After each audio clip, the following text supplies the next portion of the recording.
سیدنا امام احمد ابن حنبل رحمۃ اللہ تعالی علیہ ارشاد فرماتے ہیں کہ ایک مرتبہ میں کسی غرض سے عراق گیا ہوا تھا، تو عراق کے کسی گاؤں میں مجھے رات ہو گئی، تو میں رات گزارنے کے لیے ایک مسجد میں گیا کہ یہیں پر اپنی رات گزار لوں، لیکن مسجد کے چوکیدار نے مجھے وہاں سے نکال دیا۔ میں مسجد سے باہر فرش پہ آ کر کے سو گیا، لیکن جو مسجد کا چوکیدار تھا وہ بھی بڑا سنگ دل تھا، اس نے مجھے مسجد سے باہر فرش پر بھی سونے نہ دیا، مجھے پاؤں سے پکڑا اور گھسیٹ کر مسجد سے دور لے آیا۔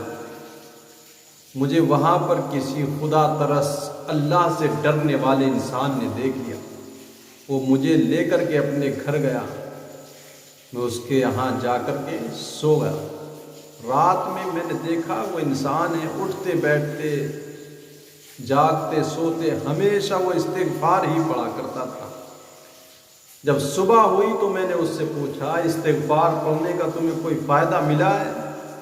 تو وہ شخص کہنے لگا کہ ہاں، استغفار کی برکت یہ ہے کہ میری ہر دعا قبول ہوئی، سوائے اس کے کہ آج تک میری ملاقات امام احمد ابن حنبل سے نہ ہو سکی۔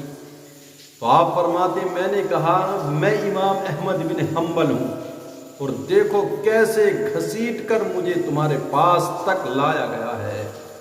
اگر انسان صدق دل کے ساتھ رب کی طرف لو لگائے رہے تو اس کی ہر تمنا پر آتی ہے، ہر دعا قبول ہوتی ہے۔ رب تبارک و تعالی اس کی دعاؤں کے قبول ہونے کے بہت سارے راستے نکال دیتا ہے کہ جس کی وجہ سے اس کا مدعا، اس کی دلی تمنا پوری ہو۔